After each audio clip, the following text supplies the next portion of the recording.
안녕하세요. 돈공부 채널의 머니킹 메이커입니다. 최근 통계청 자료에 따르면 우리나라의 의료기술이 비약적인 발전으로 2020년 현재 고령화 사회로 진입했다고 합니다. 2021년 기준 한국인의 평균 기대 수명은 83.3세로 OECD 회원국의 평균 81세보다 2년 이상이나 긴 것으로 나타났습니다. 본격적으로 100세 시대가 도래한 것인데요.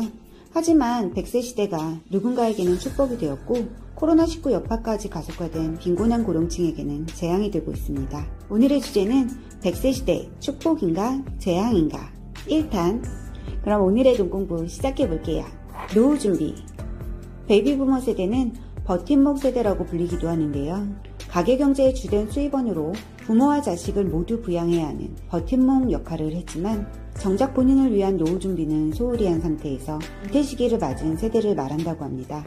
2021년 우리나라 희망퇴직 연령이 65년생에서 67년생으로 높아지면서 베이비부머 세대에게 은퇴는 눈앞의 현실이 되었습니다. 하지만 정작 현실은 어떨까요? 각종 언론사에서 실시한 은퇴 준비 설문조사에서 답안지의 절반 이상이 그렇지 못하다고 답했습니다. 가장 큰 이유로는 자녀 관련 지출과 경제금융 환경을 들었는데요. KB금융그룹의 2020년 1인 가구 보고서에 따르면 혼자 사는 2인 가구 기준 평균 은퇴 자금으로 약 5억 7천만 원이 필요하다고 합니다.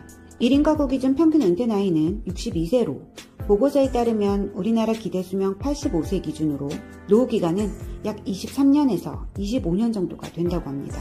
특히나 여성이 남성보다 약 2.3배 빠른 은퇴를 예상하고 있습니다. 한국의 1인 가구 수는 총 617만 가구로 국민 100명당 12명은 1인 가구 생활을 하고 있습니다.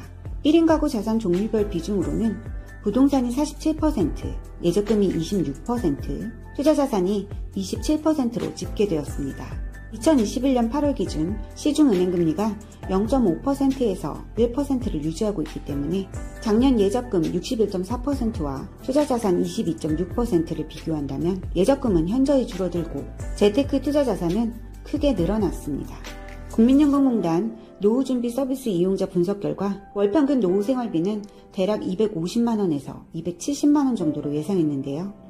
하지만 지금까지 준비한 은퇴자금도 목표 대비 평균 22.3% 정도밖에 미치지 못했다는 답변입니다.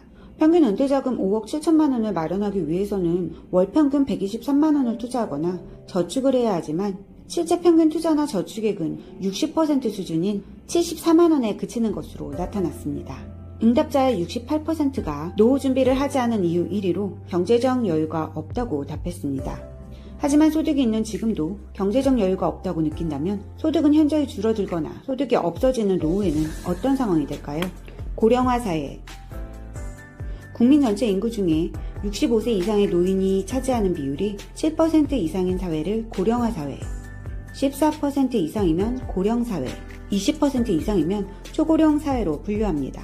우리나라의 2010년부터 2020년까지 약 10년간 65세 이상 고령 인구는 연평균 4.4%씩 꾸준히 증가하고 있습니다. 매년 60세가 되는 노인 인구 수는 늘어나고 있지만 신생아 출생 수는 지속적으로 줄어들고 있기 때문에 한국의 고령화 속도는 OECD 회원국 중 1위로 가장 빠른 속도로 진행되고 있습니다. 현재 속도로만 본다면 2048년의 대한민국은 세계에서 가장 나이가 든 나라가 될 수도 있습니다. 인구 3명 중 1명은 노인이 되는 세상인 것이죠. 최근 방영한 SBS 그것이 알고 싶다에서는 다소 생소한 단어인 예기치 못한 고백, 간병살인에 대한 내용이 방송되었습니다. 간병살인이란 간병에 지쳐 돌보던 이를 살해하거나 스스로 목숨을 끊는 일을 말합니다. 간병살인을 외형적으로만 보자면 자식이 부모를, 남편이 아내를, 가족을 살해하는 등의 인륜을 저버리는 해륜 범죄로 보이지만 그 사건의 내면을 들여다보면 왜 그렇게밖에 할 수 없었는지 안타까운 상황이 굉장히 많았다고 합니다. 국민 평균 수명이 82.8세로 높아졌지만 건강 수명은 73세로 대부분의 사람들이 마지막 10년간은 간병이 필요하다고 합니다. 현재 우리나라의 가정에서 돌봄을 받는 노인 환자가 100만 명 정도라고 하는데요.